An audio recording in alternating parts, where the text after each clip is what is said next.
Good morning guys, എന്തൊക്കെയാണ് വിശേഷം? എല്ലാവർക്കും സുഖമാണെന്ന് വിചാരിക്കുന്നു. അപ്പോൾ നമ്മളൊരു പുതിയ ദിവസം കൂടി തുടങ്ങും കേട്ടോ. ഇന്നെന്താ വെച്ചാൽ നമുക്ക് കുറച്ച് നേരത്തെ പോകേണ്ടതായിട്ടുണ്ടായിരുന്നു കേട്ടോ. നമുക്കെന്താ വെച്ചാൽ ഒരു അത്യാവശ്യമായിട്ടൊരു സ്ഥലത്ത് അർജൻറ്റായിട്ടുള്ള കല്ല് കൊടുക്കേണ്ടതായിട്ടുണ്ട്. അങ്ങനെ അത് കഴിഞ്ഞിട്ട് നമ്മളെന്ത് ചെയ്ത് കോറിയിലെത്തി വലിയൊരു കല്ലൊക്കെ കയറ്റി. അത് കഴിഞ്ഞ് കുറച്ച് കഴിഞ്ഞപ്പോൾ തന്നെ ലൈനിൽ ഫുള്ള് ഫാൾട്ട് ചെയ്യുന്നുണ്ട്. അപ്പോൾ ലൈൻ ഫാൾട്ടൊക്കെ കഴിഞ്ഞ് വണ്ടി കളത്തിലെത്തി അവിടെ നിന്ന് ഒരു ലോഡും കൂടി പിന്നെ കിട്ടിയിട്ട് ഏതായാലും വൈകുന്നേരം ആയിരിക്കും കേട്ടോ. 2 ലോഡ് കിട്ടി. അതൊക്കെ കഴിഞ്ഞ് ഇറക്കി സൈറ്റിലെത്തിയപ്പോൾ സൈറ്റിൽ കണ്ടൊരു കാഴ്ചയാണിത്. അവരെന്താ വെച്ചാൽ തറൻ്റെ സൈഡിലെ മണ്ണൊക്കെ മാറ്റിയിട്ട് തറ ഒരു കോട്ടിങ് ചെയ്യട്ടെ. എന്താ വെച്ചാൽ ചെതൽ വരാതിരിക്കാനും പിന്നെ ഈർപ്പം വരാതിരിക്കാനും എന്നൊക്കെ പറയുന്നുണ്ട്. എന്താ സംഭവം എന്നറിയില്ല. ഒരാളും ആ സൈറ്റിൻ്റെ ഓണറോ മോനും കൂടി ആട്ടോ അത് സൈറ്റിൽ മൊത്തം തടിച്ചുകൊണ്ടിരിക്കുന്നത്. സംഭവം എന്താ വെച്ചാൽ ഒരു ടാറ് മാതിരി ഒരു സംഭവം കേട്ടോ. എനിക്കതൊരു ഐഡിയ കിട്ടിയില്ല എന്താ സംഭവം എന്നുള്ളത്. എന്തായാലും 2 ദിവസത്തെ 3 ദിവസത്തെ പണി ഇറങ്ങി. ഞാൻ പിന്നെ ആദ്യം എടുക്കാനായിട്ടാണ് പോയത്. മോനിന്ന് സ്കൂളിൽ നിന്ന് വരുന്ന വഴിക്ക് സ്കൂളിൽ നിന്ന് ടീച്ചർ ഏത് മിസ്സേതാന്ന്? ദിവ്യ മിസ് ഇന്ന് പുതിയ ജീപ്പൊക്കെ വാങ്ങി കൊടുത്തിട്ടുണ്ട് കേട്ടോ. ഞാൻ ഏതായാലും ഇനി അടുത്ത മാസം ജനുവരി 5-ാം തീയതി കുട്ടികൾക്ക് ക്ലാസ് ഉള്ളൂ. അപ്പോൾ ഏതായാലും അതിന് മുന്നേ ടീച്ചർ ഓൻ്റെ ഇഷ്ടപ്പെട്ട ടീച്ചറാണ് ദിവ്യ മിസ്. അപ്പോൾ ദിവ്യ മിസ് അവന് കൊടുത്തതാട്ടോ അവൻ്റെ ജീപ്പ് അല്ലേ. അതെന്താ കയ്യിൽ എന്തൊരു ഉണ്ടെന്താ? അതാരെ തന്നു? ആരെ തന്നു? ഉണ്ടാരെ തന്നു? കൂട്ടുകാരത്തിയോ? അതവൻ്റെ ആൻറ്റിയോ അവൻ്റെ ഫ്രണ്ട് കൊടുത്താട്ടെ, ഗേൾഫ്രണ്ട്. അവൻ്റെ ഗേൾഫ്രണ്ട് കൊടുത്താട്ടെ. അങ്ങനെ ഞാൻ അപ്പോൾ വണ്ടിയിൽ എടുത്ത് വന്നപ്പോൾ ഇങ്ങനെ പോകാൻ നിൽക്കണം, വീട്ടിലേക്ക് ഇറങ്ങാൻ നിൽക്കട്ടെ. അപ്പോൾ ഞങ്ങളിപ്പോൾ പപ്പരൊപ്പമാണ് പോണത് അല്ലേ. ഇന്നലെ മുടിയൊക്കെ ഞങ്ങൾ ഒന്നിച്ച് വെട്ടിയതാട്ടാ. എന്താണെന്നറിയില്ല, വർക്ക് ചെയ്യണില്ല. ആദ്യമോ സ്കൂളിൽ വന്നിട്ട് ഓറഞ്ച് തിന്നാട്ടാ. അവൻ്റെ മിസ് കൊടുത്ത കാർ ഇപ്പോഴും കൂടെ തന്നെ ഉണ്ട്. എന്തായാലും ആൾക്ക് നല്ല ഇഷ്ടപ്പെട്ടിട്ടുണ്ട് വണ്ടി. താങ്ക് യു പറഞ്ഞ മിസ്സിനോട്. താങ്ക് യു പറഞ്ഞാ എന്ത് തന്നാലും ആരെന്ത് തന്നാലും താങ്ക് യു പറയണ്ടേ. അവർ സന്തോഷത്തോട് കൂടി തരുമ്പോൾ അതിന് താങ്ക് യു പറയണ്ടേ. വാങ്ങണ ആൾക്കത് ഇഷ്ടപ്പെട്ടു എന്നുള്ളതിനല്ല താങ്ക് യു എന്ന് പറഞ്ഞാൽ. പറഞ്ഞോ? ശരി. ഇനി എന്നാ സ്കൂള്? ശരി. അപ്പോൾ വരുന്ന വഴിക്ക് നാസിൻ്റെ അടുത്ത് നിന്ന് കുറച്ച് പൊരിക്കടി ഐറ്റംസൊക്കെ വാങ്ങിയിട്ട് നേരെ വീട്ടിലെത്തിയേക്കിൻ്റെ അമ്മ മൊത്തം ക്ലീനിങ് കേട്ടോ. മൊത്തം അടിച്ച് വരുന്ന കാര്യങ്ങളൊക്കെ കേട്ടോ. റോട്ടമ്പത്തും പറപ്പത്തും വീട്ടിലൊക്കെ ആയിട്ട് നടന്ന് ക്ലീൻ ആക്കി കേട്ടോ. അങ്ങനെ അത് കഴിഞ്ഞിട്ട് നേരെ ഇത് വാങ്ങിയിട്ടോ ആൾ. ഇതെന്താ വെച്ചാൽ പൊരിക്കടി പിന്നെ ഒട്ടും മിക്ക ദിവസം ഞാൻ അവിടെ നിന്ന് കൊണ്ട് കൊടുക്കുന്നുണ്ട് കേട്ടോ. അവൻ്റെ അടുത്താകുമ്പോൾ നല്ല ഫ്രഷ് ആയിട്ടുള്ള സാധനം കിട്ടുകയും ചെയ്യും. കൂടുതൽ ഓയിൽ എന്താ പറയുക, പഴയ ഓയിലോ കാര്യങ്ങളോ അങ്ങനത്തെ വരില്ല. ഡെയിലി യൂസ് ചെയ്യുന്ന ഓയിൽ മാത്രമേ സംഭവം അവൻ്റെ അടുത്ത് വരും കേട്ടോ. പിന്നെ ഏറ്റവും നല്ല വൃത്തിയോട് കൂടി ഉണ്ടാക്കണം കേട്ടോ. നല്ല രസമാണ് സംഭവം. അത് ഇരിക്കുന്ന സാധനമൊക്കെ ടേസ്റ്റ് കൂടുതലാണ്. അപ്പോൾ ചില സ്ഥലത്തുനിന്നൊക്കെ നമ്മൾ വാങ്ങുമ്പോൾ ഓയിൽ ഈ ഒരു ചൊയനെ കാണാൻ സെപ്പറേറ്റ് ആയിട്ട് നമുക്കിങ്ങനെ തോന്നുന്നു. ഓയിലിൻ്റെ ഒരു ചൊയ, പഴയ ഒരു ഓയിലിൻ്റെ ഒക്കെ മാറ്റത്തെ ഒരു ചൊയ ഇങ്ങനെ കാണാം ചിലപ്പോൾ. ഇതങ്ങനെ ഒന്നുമില്ല കേട്ടോ. ഇത് അടിപൊളിയായിട്ടോ. പിന്നെ എന്ന് പറഞ്ഞാൽ ഞാനെന്താ വെച്ചാൽ വീട്ടിലേക്ക് അകത്തേക്ക് കയറ്റാത്ത കാലുമ്പത്തേയും മണ്ണുകൊണ്ട് കേട്ടോ. അത് എന്നുള്ളതാണ്. പണി കഴിഞ്ഞ് വന്നാൽ പുറത്തുനിന്ന് ചായ തരും കേട്ടോ.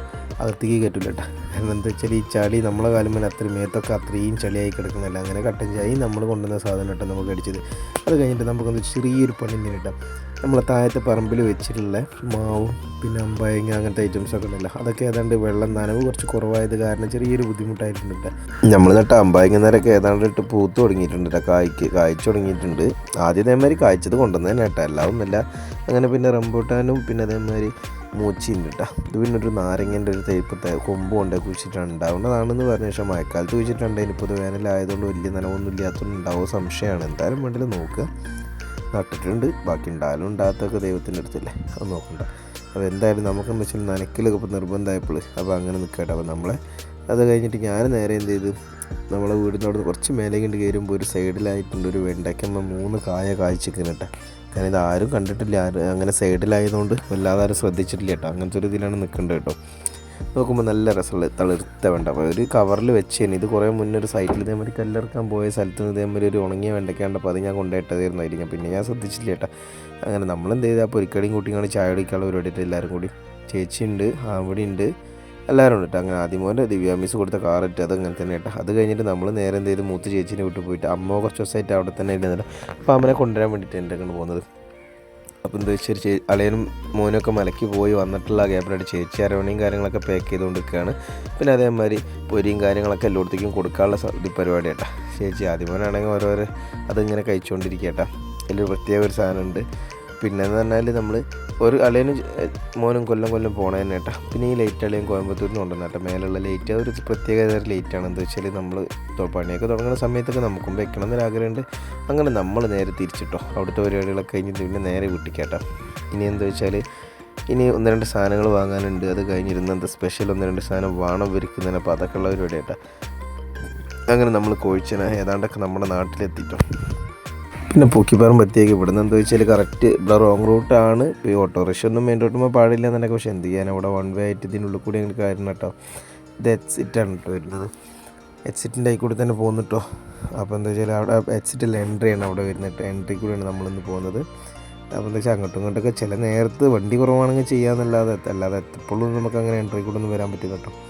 അത് കഴിഞ്ഞിട്ട് നേരെ നമ്മളെ കൂട്ടുകാരൻ്റെ കടയിലെത്തിയിട്ട് നാസിൻ്റെ തട്ടുകടയിലെത്തി. അവിടെ നിന്നാണ് പിന്നെ പൊതുവേ നമ്മൾ എല്ലാ സാധനങ്ങളും വാങ്ങലും മക്രോണിയും പൊരിക്കടികളും എല്ലാ ഒരുവിധ സാധനങ്ങളൊക്കെ അവിടെ നിന്ന് തന്നെ വാങ്ങുന്നുണ്ട്. അങ്ങനെ നാസിൻ്റെ അടുത്ത് മക്രോണി ഞാൻ വിളിച്ച് പറയുന്നുണ്ട്. ഒരു 3 മക്രോണി ഞാൻ വിളിച്ച് പറയുന്നുണ്ട്. ചേച്ചിക്ക് ഭയങ്കര ഇഷ്ടമാണ് മക്രോണിയും ചിക്കൻ മക്രോണിയൊക്കെ കാര്യങ്ങളത് ഭയങ്കര ഇഷ്ടമാണ്. ഒരുപാട് കാലമായിട്ട് ഓള് വരുമ്പോൾ എപ്പോഴും പറയേണ്ട സാധനമാണ് എനിക്ക് മക്രോണി വേണമെന്നില്ല. അപ്പോൾ ഞാനെന്നും കൊണ്ട് കൊടുക്കലുണ്ട് കേട്ടോ. അങ്ങനെ വീഡിയോ എടുത്തുകൊണ്ടിരിക്കേണ്ട കേട്ടോ. അതേമാതിരി അപ്പോൾ അവരൊക്കെ ചോദിക്കുന്നുണ്ട് എന്താ സംഭവം എന്ന്. ഞാൻ വെറുതെ എടുത്താണ്, വേറെ ഒന്നല്ല ഇത് ലെവലിൽ നിന്നൊക്കെ പറഞ്ഞതുകൊണ്ട് അങ്ങനത്തെ പ്രശ്നങ്ങളൊന്നുമില്ല. നമ്മളെ കൂട്ടുകാരില്ല കേട്ടോ അവിടെ ഉള്ളതിൻ്റെതൊക്കെ. അതേമാതിരി സജിയേട്ടനും ഉണ്ണിയേട്ടനും പിന്നെ താജു, നാസ്, പിന്നെ ഒരുപാട് ആൾക്കാർ ഒക്കെ നമ്മൾ സ്ഥിരം കാണുന്ന ആളുകളും നമ്മളെ കൂടെ പുറപ്പാടിന് കേട്ടോ. അങ്ങനത്തെ ആളുകളൊന്നും അപ്പുറത്താരും അവിടെ. അങ്ങനെ നമ്മൾ വീട്ടിലെത്തിയേക്ക് നേരെ അച്ഛൻ്റെ സിറ്റ് ഔട്ടിലിരിക്കുന്നുണ്ട് അവിടെ. പിന്നെ അത് കഴിഞ്ഞിട്ട് ഇവരെ എല്ലാവരും ഇറങ്ങി നമുക്ക് വണ്ടി ദൂരത്തിൻ്റെ അടുത്ത് നിർത്തിയിട്ട് പിന്നെ എന്താ വെച്ചാൽ പായും കാര്യങ്ങളും സീറ്റൊക്കെ മടക്കി വെക്കേണ്ടതുണ്ട് കേട്ടോ. പൂച്ചയ്ക്ക് ഒരു പ്രത്യേകതരം പരാക്രമമുണ്ട് വീട്ടിൽ വണ്ടിമേൽ. അപ്പോൾ അങ്ങനത്തെ ഒരു തൊഴിലാകാൻ വേണ്ടിയിട്ട് അതിന് മുകളിൽ ഷീറ്റും കാര്യങ്ങളൊക്കെ ഇട്ട് വെച്ചിട്ട് വേണം കേട്ടോ നിലവിൽ വെക്കാൻ. എപ്പോഴും ഉള്ളതാണ്.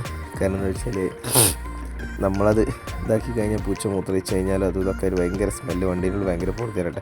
അങ്ങനെ ആദ്യം മോനെ അത് മക്രോണിയിട്ട് അത് പോയിന് കേട്ടോ. പിന്നെ അത് പ്രത്യേകം എന്ത് കിട്ടിയാലും ഭയങ്കര കൗതുകമാണ്. ആദ്യമേ കടിച്ച് പൊട്ടിച്ച് ഇതൊക്കെ റബ്ബറൊക്കെ വേറെടുത്ത് എങ്ങനെയെങ്കിലുമൊക്കെ വേഗം പൊട്ടിച്ച് കഴിക്കണം. അല്ലെങ്കിൽ അതിലൊരു അങ്ങനത്തെ ഒരു കൗതുകക്കാരനാണ്. കഴിക്കൽ പിന്നിക്കാണെങ്കിലും പക്ഷെ കൊണ്ടുവന്ന് കഴിഞ്ഞാൽ അത് കിട്ടലും വേഗം കിട്ടില്ല അതൊക്കെ നിർബന്ധമാട്ടോ. അങ്ങനത്തെ ഒരു ക്യാരക്ടറാണ്. എന്ത് ചെയ്യാൻ, കുട്ടികളല്ലേ അവർ പ്രത്യേകിച്ച് അങ്ങനെ തന്നെ. എന്നിട്ട് നാരങ്ങ പിയ്യാൻ അവനെ കൊണ്ട് കഴിയണില്ല. കട്ടിയുള്ള നാരങ്ങയായിട്ട് ഇതൊന്ന് പിഴിഞ്ഞ് ചോദിച്ചാണ്. എന്നിട്ട് എന്നോട് പറഞ്ഞു ഞാൻ പിഴിഞ്ഞ് കൊടുത്തിട്ടോ. അപ്പോൾ അതിന് ഓന് പറഞ്ഞത് പിന്നെയെന്ന് പറഞ്ഞാൽ ഞങ്ങൾ ഇത് ചില നാട്ടിൽ ഇതിന് മക്രോണി എന്ന് പറഞ്ഞ് ചില നാട്ടിൽ പാസ്ത എന്നൊക്കെ അങ്ങനത്തെ ഒരു സാധനമുണ്ട്. നമ്മൾ സ്ഥിരമായിട്ട് അങ്ങനെ കൊണ്ടുവരലുണ്ട്. ഓനെടുത്ത് ഒരു പ്രത്യേക ടേസ്റ്റും കാര്യങ്ങളും അങ്ങനെ. അപ്പോൾ ഇന്നത്തെ വീഡിയോ ഇത്രയുള്ളൂ. ഇഷ്ടപ്പെട്ട ലൈക്ക് ചെയ്യുക, ഷെയർ ചെയ്യുക, സപ്പോർട്ട് ചെയ്യുക. Okay, by.